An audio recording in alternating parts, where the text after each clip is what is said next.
Okay, so I'm going to talk about the work that we've been doing out on the west edge of Wind Cave, which is in Wind Cave National Park, South Dakota. So I just want to do a little bit of history of the exploration of Wind Cave. Wind Cave was first explored way back in the 1890s. A lot of that early work was done by Alvin McDonald, who explored the cave from 1891 to 1893. This is a map of his explorations. He didn't actually map this part of the cave. He generated a very rudimentary survey. But what I've done is take all the inventory data from Wind Cave and actually pull out the passages that have artifacts from Alvin. He used to use string to navigate, and he would wrap up materials in newspaper to carry out of the cave. So anywhere that there was found to be paper or string, newspaper or string, we marked it as somewhere that Alvin had explored. So he actually estimates we're about 10 miles, and this looks about 10 miles of cave, and he was able to access it through the natural entrance. At the time there was only one natural entrance. It's the I think it's about 8 inches wide by about 12 inches tall, maybe 10 inches by 14, but it's pretty tight, and people were going in and out of there. Eventually they put in a tourist trail, and they blasted in a walk-in entrance, and since then an elevator has gone in. After Alvin's exploration, there wasn't much enlargement of the cave, so this area is called the historic section. That changed in the 1960s when Herb and Jan Kahn came from Jewel Cave. They were putting an elevator in at Jewel Cave, so Herb and Jan went over to Wind Cave, and they actually made a breakthrough in an area called the Spillway, which is right down in here, and that turned out to be a key to the rest of the cave. So this is a map from of the explorations from 1960 to 1987, and the big drivers of that were Herb and Jan Kahn, John Shelton's, which is right here, and Dave Springhetti. And so the cave at this point was about 50 miles long, and it was square. So you had a 50-mile long cave that was bounded by these faults on 4 sides. So your whole cave length was in this mile square. The water table sits about here, and the cave dips down towards the water table. So the extent in this direction is actually usually limited by coming into contact with water. In 1987, Rachel Cox got lost in the cave, and there was a major rescue. And the park realized there weren't a lot of cavers that knew the cave well enough to help should there be a rescue. So what they did was they established the Wind Cave Project, and that was started in 1991. And I actually joined the Wind Cave Project in 1994. And I did a lot of my caving up there with Paul Berger, Bruce Albright, and Evan Anderson. So I'm going to talk a little bit about the work that we did. So we worked on the western edge of Wind Cave. We were really interested in trying to push it west past this fault boundary. And between, I think it was February 1994 and June 1994, we did some trips. This is an area called the Western Fringe. And we actually discovered these passages here in yellow, and they actually led to this point right here, which was a pit that we called Necessary Evil. So we discovered this on a survey. Now, at the time, Wind Cave was about 86 miles long, and there were no known rope drops in the cave. Everything could be free climbed or bypassed. So we actually had to leave the cave, come back with a 100-foot rope, and rig what turned out to be about a 65-foot drop.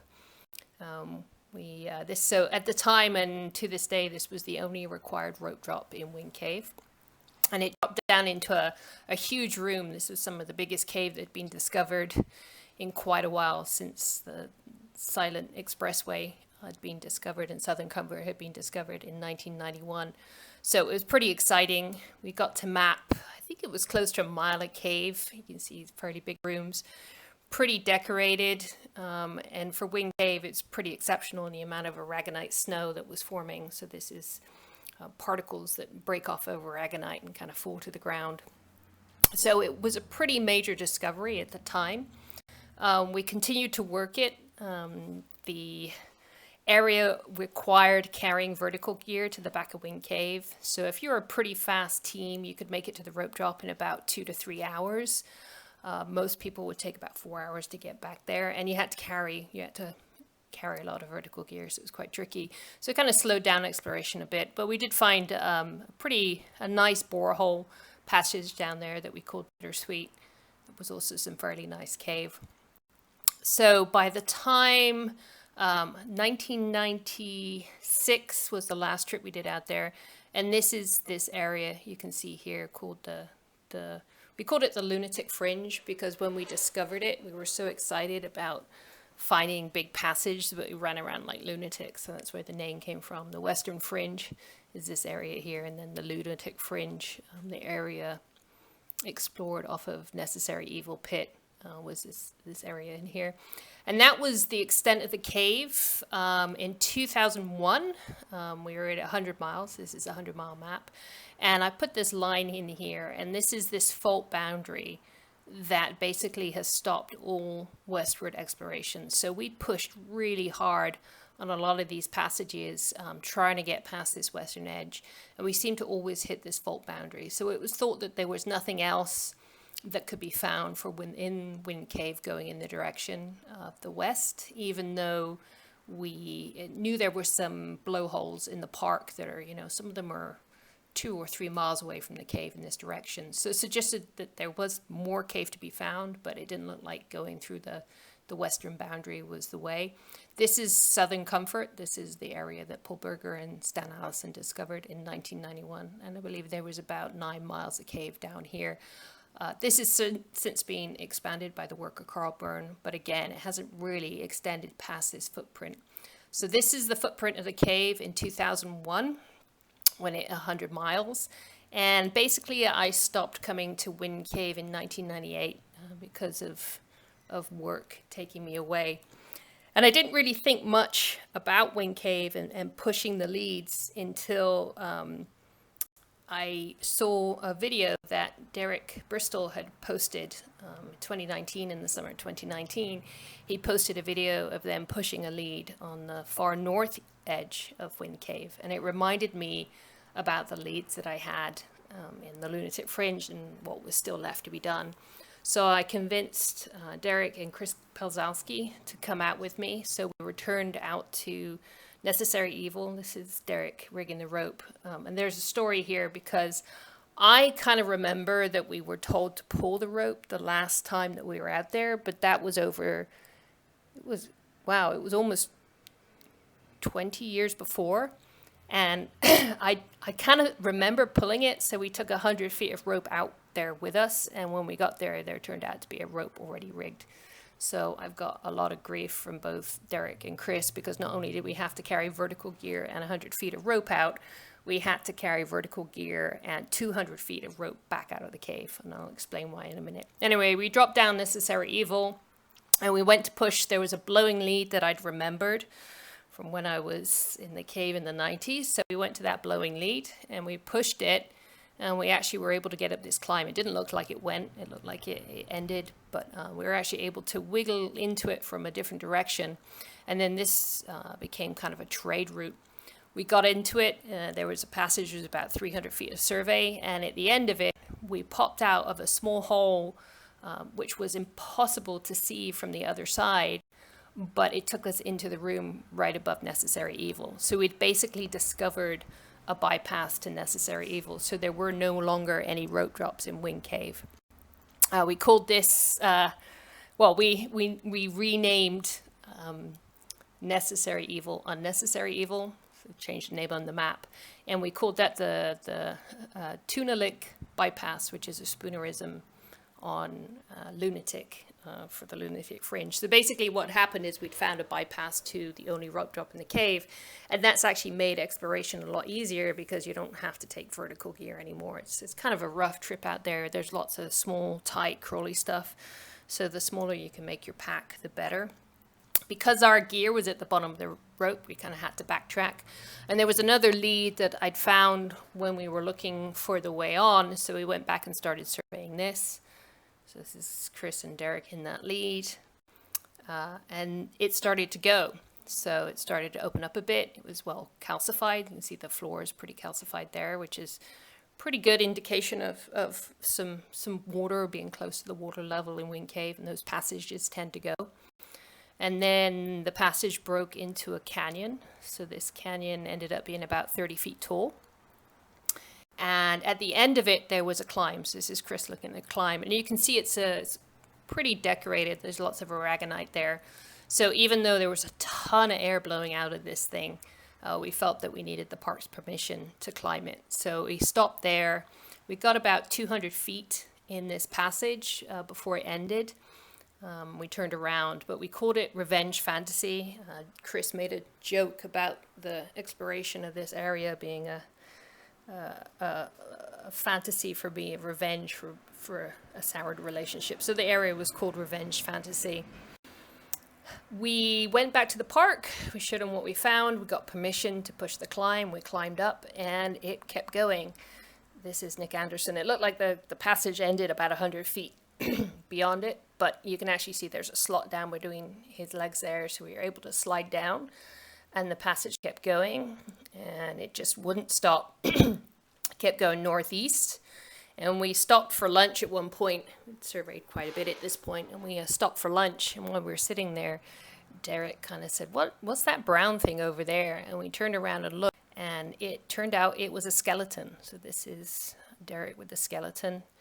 And a close-up, you can see it was perfectly articulated. Now we're about 4.5 hours from the natural entrance here. So we were, Wind Cave is not known for its skeletons. Even around the natural entrance, there really aren't a lot of skeletons known. And we had, we thought it maybe was a ferret or something like that. So we were actually asked by the park on a subsequent trip to pick up the skeleton and take the pieces out, and they went to a paleontologist, Jim Mead, who works at the Mammoth site in Hot Springs, South Dakota, and he actually identified it as a pine marten, which is an animal that's not found in this region, and they dated it at being 12,000 years old or 11,600 years old based on carbon dating. So we had the evidence that pine martens had actually populated this area about 12,000 years ago, which is probably a pretty good indication of the environmental conditions at the time because of where pine martens are found. The cave kept going. We got into some more borehole, which is really unusual to find at Wind Cave these days. This was Perseverance. This was the biggest passage we found that day. We were able to do a 106-foot shot down the passage, which is the longest shot, I believe the second longest shot ever been taken in Wind Cave. And at the end of this day, we actually came out with over 2,000 feet of survey, or very close to 2,000 feet of survey, which was one of the longest survey trips in the cave in 20 years. So it looked like it was going. There were plenty. We had about 4 or 5 really good leads. So we returned them a month later. This time, this is Dan Austin. We had to squirrel around a little bit to try and find the way on. It was pretty challenging. It kept looking like the cave was going to die, and then we'd find a small hole and it would keep going. And this is one of the keys. This area highly decorated in aragonite, and Dan wanted to call it Final Fantasy. So this is how this area got the name Fantasyland, is because of all these plays on fantasy. Again, out in this area, there were tons of skeletons. This is a bat. More passage. This is Dave Lambert. It's just, a borehole that kind of closed down and then opened up again. It's more borehole. It started to look a bit like Jewel Cave, so we were thinking maybe we'd made a big breakthrough. Derek was the dead animal finder on this trip. So this is I think it was a pack rat or a wood rat that he found. And then another one. And then he found this, which is a really large skeleton. It's about 2 feet from head to tail. So we're not quite sure what this is. So this trip was pretty good. We got close to half a mile. We were just shy of half a mile. I think we were 2,300 feet on that survey trip. And that was the biggest single day of survey in Wind Cave since 2001. We returned in December with another team. And we got over half a mile. I think we got close to 3,000 feet that trip. So it was a significant breakthrough for wind. It's over 2 miles of new cave. The question is why we're finding all those skeletons out there. So for a cave that's not known to have much in the way of bones of any kind. We're finding, I think we found 3 sets of bat bones, 2 rats, the pine marten, and whatever this big thing is there. And then Mark Ohms at the park actually mapped it. This is a surface map. So this is the new discovery out here. This is Fantasyland. You can see Lunatic Fringe here. You see Fantasyland takes off to the northeast. And this is a dig that Mark has been working on for 9 years now. And this is called Persistence Cave. So we actually think that the animals we're finding came in through Persistence Cave. This is about 800 feet of linear distance. So we suspect that those animals, maybe there was collapses that made entrances slightly closer to Revenge Fantasy. We're at the far side of Revenge Fantasy now, and it's not easy. All the big walking leads are kind of closed down. But if you look at the history of the work that's been done in Wind Cave, it's not walking lead after walking lead. It'll be walking lead, and then the whole thing will close down. It'll be hard to find the way on, and then someone will find a small hole that keeps going, and off the cave goes again. So we're hoping that that's going to be the case. Our last trip was in March. We actually worked in Bittersweet to see if we could find an easier way across here, but we didn't. So this is the areas we found it. We're due to go back in April to push this area in here. There's about 40 leads remaining in this area, but we got shut down by the coronavirus, so we haven't been able to get back. So this is the most recent map of Wind Cave. This is currently 154 miles long. I think that makes it the 7th longest cave in the world. Here's the entrance to Persistence Cave. Actually, the whole cave kind of fits under that dot there in comparison to where Revenge Fantasy is. And this is the line. So if you stick that imaginary fault line on the cave, you actually see it. That Revenge Fantasy is past it. So we've actually managed to break through that western boundary of the cave, which seems to be critical to finding maybe the way on. And there's plenty of air. I've never felt so much air anywhere in Wind Cave in all the time I was exploring it. So the main, thanks to the folks that have been coming out there and doing the survey, the main crew that I've been working there, myself, Derek Bristol, Chris Brzezowski, Adam, what's Adam's last name? Adam Lambert, and Nick Anderson, Adam Weaver, and Nick Anderson. Sorry, Adam. So I want to thank the original folks I worked out there with. That's Evan Anderson, Bruce Albright, Paul Berger, in addition to Derek, Nick, Adam, and Chris. Dave Lambert's been out on a couple of trips, Dan Austin and Renee Ohms. And then, of course, we couldn't do any of this without Mark Ohms' assistant at Wind Cave, who's been really facilitating work going out there. He's helped us set up a water collector. There's no flowing water in this cave, so dehydration and finding water is a real key. And I wanted to put Stan Allison down there. Back when I was working in Wind Cave in the 90s, Stan was really conducive to promoting exploration. So that is the exploration of Fantasyland in Wind Cave.